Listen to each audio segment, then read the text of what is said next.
Mister B ಪ್ರಸ್ತುತಪಡಿಸ್ತಾ ಇದ್ದಾರೆ ಕಥೆಗಾರ.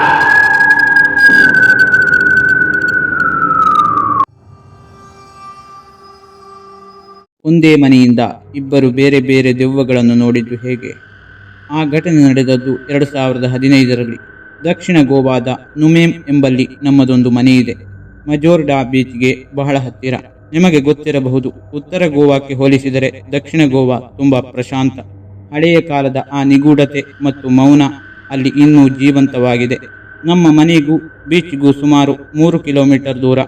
ಅಲ್ಲಿಗೆ ಹೋಗಲು ಒಂದು ನಿರ್ಜನವಾದ ಒಂಟಿ ರಸ್ತೆಯನ್ನು ದಾಟಬೇಕು. ಸಂಜೆ 7:30 ಆಯಿತೆಂದರೆ ಸಾಕು, ಆ ರಸ್ತೆಯಲ್ಲಿ ಕತ್ತಲು ಆವರಿಸಿಕೊಳ್ಳುತ್ತದೆ. ಜನಸಂಚಾರವೇ ಇರುವುದಿಲ್ಲ. ಹಾಗಾಗಿ ಕತ್ತಲಾದ ಮೇಲೆ ಆ ಕಡೆ ಕಾಲ್ನಡಿಗೆಯಲ್ಲಿ ಹೋಗುವುದನ್ನು ನಾವು ಆದಷ್ಟು ತಪ್ಪಿಸುತ್ತಿದ್ದೆವು. ಆದರೆ ಅಂದು ನನ್ನ ಹೆಂಡತಿ ಮತ್ತು ನಾನು ಮಜೋರ್ಡಾ ಬೀಚ್ನಲ್ಲಿ ವಾಕಿಂಗ್ ಮಾಡುತ್ತಾ ಸಮಯ ಕಳೆದದ್ದೇ ಗೊತ್ತಾಗಲಿಲ್ಲ. ಕತ್ತಲು ಆವರಿಸಿದ್ದನ್ನು ನೋಡಿ ಗಾಬರಿಯಾಗಿ ಸುಸ್ತಾಗಿದ್ದರೂ ವೇಗವಾಗಿ ಹೆಜ್ಜೆ ಹಾಕುತ್ತಾ ಮನೆ ಕಡೆ ಹೊರಟೆವು. ಆ ನಿರ್ಜನ ರಸ್ತೆಯ ಎರಡೂ ಬದಿ ಕೇವಲ ಭತ್ತದ ಗದ್ದೆಗಳು, ಬೀದಿ ದೀಪಗಳು ಇರಲಿಲ್ಲ. ಆ ಕತ್ತಲಲ್ಲಿ ಆ ವಾತಾವರಣವೇ ಒಂಥರ ಭಯ ಹುಟ್ಟಿಸುವಂತಿತ್ತು. ಅದೇ ದಾರಿಯಲ್ಲಿ ಒಂದು ಪಾಳು ಬಿದ್ದ ಶಿಥಿಲಗೊಂಡ ಮನೆಯಿತ್ತು. ಹಗಲಲ್ಲಿ ನಾವು ಆ ದಾರಿ ದಾಟುವಾಗ ಒಳಗೆ ಯಾರೂ ಕಾಣುತ್ತಿರಲಿಲ್ಲ. ನಾವು ಅದರ ಬಗ್ಗೆ ತಲೆಕೆಡಿಸಿಕೊಂಡಿರಲಿಲ್ಲ. ಆದರೆ ಆ ರಾತ್ರಿ ಆ ಪಾಳು ಮನೆಯ ಸಮೀಪ ಬರುತ್ತಿದ್ದಂತೆ ಒಂದು ವಿಚಿತ್ರ ಘಟನೆ ನಡೆಯಿತು. ಎಂದೂ ಬೆಳಕೇ ಕಾಣದ ಆ ಮನೆಯೊಳಗೆ ಅಂದು ಇದ್ದಕ್ಕಿದ್ದಂತೆ ಒಂದು ಮಂದವಾದ ಬೆಳಕು ಕಾಣಿಸಿತು. ನಾವು ಆ ಮನೆಯ ಮುಂದೆಯೇ ನಡೆದು ಹೋಗುತ್ತಿದ್ದೆವು. ಅಷ್ಟರಲ್ಲಿ ಆ ಮನೆಯಿಂದ ಒಬ್ಬ ಸುಂದರವಾದ ಮಹಿಳೆ ಹೊರಬಂದಳು.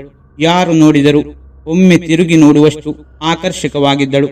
ಸರಳವಾದ ಆದರೆ ಸುಂದರವಾದ ಸಲ್ವಾರ್ ಕಮೀಜ್ ಅವಳ ಉಡುಗೆ. ನನಗೆ ಆಶ್ಚರ್ಯವೆಂದರೆ ಅವಳು ನನ್ನನ್ನೇ ನೋಡಿ ಒಂದು ವಿಚಿತ್ರವಾದ ನಿಗೂಢವಾದ ನಗೆ ಬೀರಿದಳು. ಆ ನಗೆ ನನ್ನ ಎದೆಯಲ್ಲಿ ಏನೋ ನಡುಕ ಹುಟ್ಟಿಸಿತು. ಪಕ್ಕದಲ್ಲೇ ಹೆಂಡತಿ ಇದ್ದಾಳಲ್ಲ ಎಂಬ ಸಣ್ಣ ಆತಂಕವೂ ನನಗಿತ್ತು. ಆದರೆ ಮರುಕ್ಷಣವೇ ಪರಿಸ್ಥಿತಿ ಸಂಪೂರ್ಣ ಬದಲಾಯಿತು. ನನ್ನ ಹೆಂಡತಿಯ ಮುಖದಲ್ಲಿ ವಿಪರೀತ ಭಯ ಆವರಿಸಿತ್ತು. ಆಕೆ ತನ್ನ ಕೈಯನ್ನು ಗಟ್ಟಿಯಾಗಿ ಹಿಡಿದುಕೊಂಡು, ಬೇಗ ಇಲ್ಲಿಂದ ನಡೆಯಿರಿ ಎಂದು ಉಸಿರು ಬಿಗಿ ಹಿಡಿದುಕೊಂಡು ಹೇಳಿ ನನ್ನನ್ನು ಎಳೆದುಕೊಂಡು ಅಲ್ಲಿಂದ ವೇಗವಾಗಿ ಹೆಜ್ಜೆ ಹಾಕಿದಳು. ಸ್ವಲ್ಪ ದೂರ ಬಂದು ಜನವಸತಿ ಇರುವ ಜಾಗ ತಲುಪಿದ ಮೇಲೆ ಆ ಅಪರಿಚಿತ ಮಹಿಳೆಯ ಕಡೆ ನೋಡಿದ್ದಕ್ಕೆ ಹೆಂಡತಿಯಿಂದ ಬೇಯಿಸಿಕೊಳ್ಳಬೇಕಾಗುತ್ತದೆಯಲ್ಲ ಎಂದು ನಾನು ಅಂದುಕೊಂಡಿದ್ದೆ. ಆದರೆ ಆಕೆ ನಡುಗುವ ದನಿಯಲ್ಲಿ ಹೇಳಿದ ಮಾತು ಕೇಳಿ ನನ್ನ ಮೈ ಜುಮ್ ಎಂದಿತ್ತು. ಆ ಪಾಳು ಮನೆಯಿಂದ ವಿಕಾರವಾದ ವಿರೂಪಗೊಂಡ ಮುಖವಿದ್ದ ಒಬ್ಬ ಮುದುಕ ಹೊರಬಂದು ನನ್ನ ಕಡೆಗೆ ಕೈ ಬೀಸಿ ಮನೆಯೊಳಗೆ ಬರುವಂತೆ ಸನ್ನೆ ಮಾಡುತ್ತಿದ್ದ. ಅದಕ್ಕೆ ನಾನು ನಿಮ್ಮನ್ನು ಎಳೆದುಕೊಂಡು ಬಂದೆ ಎಂದಳು. ನನಗೆ ಅಕ್ಷರಶಃ ದಿಗ್ಭ್ರಮೆಯಾಯಿತು. ಏಕೆಂದರೆ ಅದೇ ಕ್ಷಣದಲ್ಲಿ ನಾನು ನೋಡಿದ್ದು, ನನ್ನನ್ನು ನೋಡಿ ನಗುತ್ತಿದ್ದ ಆ ಸುಂದರ ಮಹಿಳೆಯನ್ನು.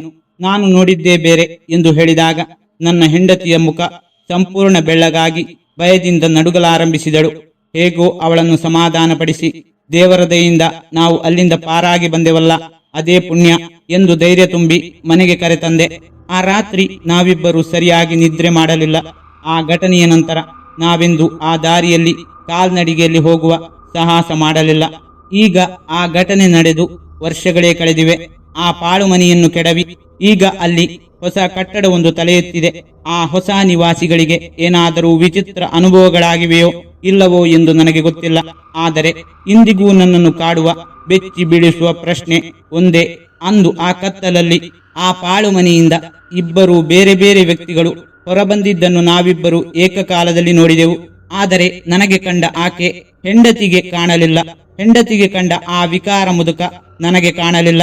ವಿಚಿತ್ರವಾದರೂ ಇದು ನಾವು ಅನುಭವಿಸಿದ ಭಯಾನಕ ಸತ್ಯ.